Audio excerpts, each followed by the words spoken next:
bunch of thoughts here on the season and our off-season plans and direction and everything. Quick personal comment and thanks to all the folks sitting here up front, you lovely media people. I know the season's a grind on you guys as well.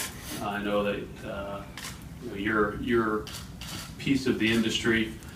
Been challenging times, challenging couple of years, media transitioning and things getting politicized and all that sort of deal. But I appreciate you guys grinding it out in your work, and for the most part, kindly. Sometimes not, but I appreciate the integrity and kind of care how you guys handled everything. And I trust that you'll write really nice things about us after I said that.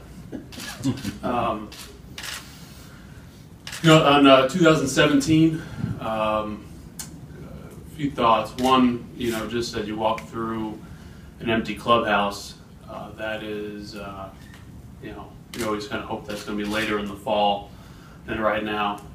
It's kind of one of those moments. You got a couple guys in there boxing some things up, but a lot of empty lockers, and obviously symbolic of the work we've got cut out for us. But definitely a moment to realize that we're at home watching other teams playing on TV, and so in the very strictest sense of it, we didn't achieve our goals this year.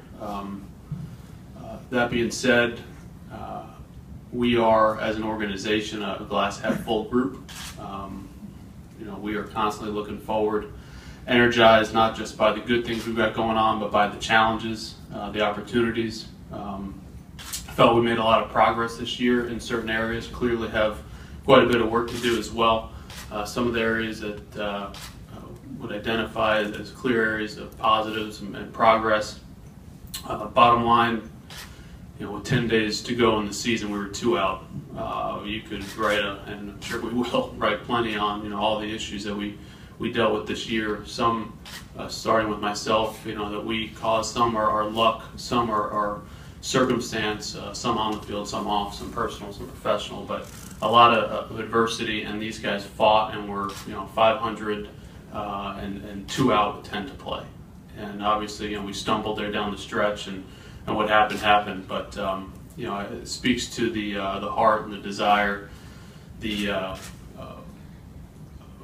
teamwork, the leadership, both from our staff and from our players. So I'm very grateful for that. With all the issues there, trading our best pitcher in the middle of the season and on down the line, these guys fought and we're in this thing. We played meaningful baseball till the last week, and I appreciate them doing that.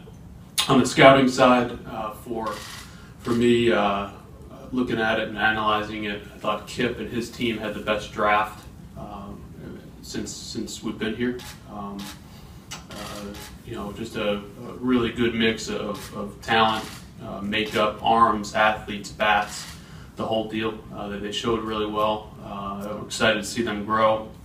On the pro side, the couple deals that we made, I felt our guys really did some good work. Calhoun, Alexi, Davis, Pedro Gonzalez.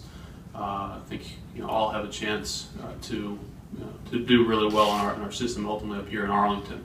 It might take some time, but these guys have talent and it's been very, very interesting.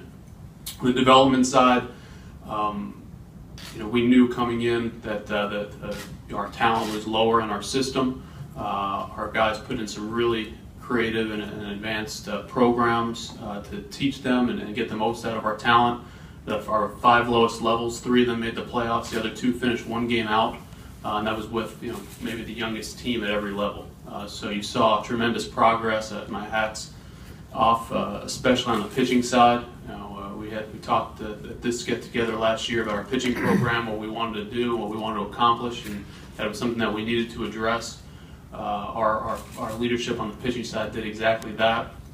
You look no further than down east and Hickory. Really struggled first half in trying to grasp some of these concepts. The team struggled, individual struggled. In the second half, these guys absolutely killed it. The pitching led down east to the Carolina League Championship. and on through instructional league. Had a chance briefly to see him out there, but the reports and listening to guys and scouts from other teams that I know have told me, and that our young group is really, really talented, and we're excited about that. It kind of dovetails into our direction as an organization, our goals for this off season. A year ago, we talked about having at a number of previous opportunities to add talent. We had traded young players. We talked about last winter that we were going to back off of that we were going to commit to building that group again. A large part of that is an opportunity for young players at the major league level. You saw a lot of that this year. Our staff embraced it.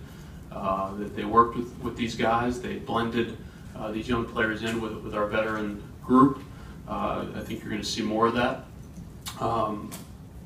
We have some young players that we believe in that have had mixed results at the big league level. Part of our off-season plan will be, exactly what roles can we count on them going forward for? Do we want to give them the opportunity to win and to produce for us in? Clearly, we're stronger there on the position player side at the big league level and at the upper levels than we are on the pitching side. That's going to be a challenge that we're going to continue to address. We need to add, wisely on the pitching side this off season for us to achieve our goals to win. But I do believe there's an opportunity for us to do that, and I think if we execute it, we're going to have a very good club. This is not a rebuild. And I know sometimes teams will say it's not a rebuild, and they kind of label it differently. We're not putting a label on it. I think you look at teams like Milwaukee and Arizona, Colorado, Minnesota, even the Yankees this year. These are not clubs that came in to the season, in an all-in externally in kind of an all-in mode, right? They were building, they were developing, but as things happened, they made the right moves. Their young players developed at the major league level. They excelled and they had success, and we're watching them play here.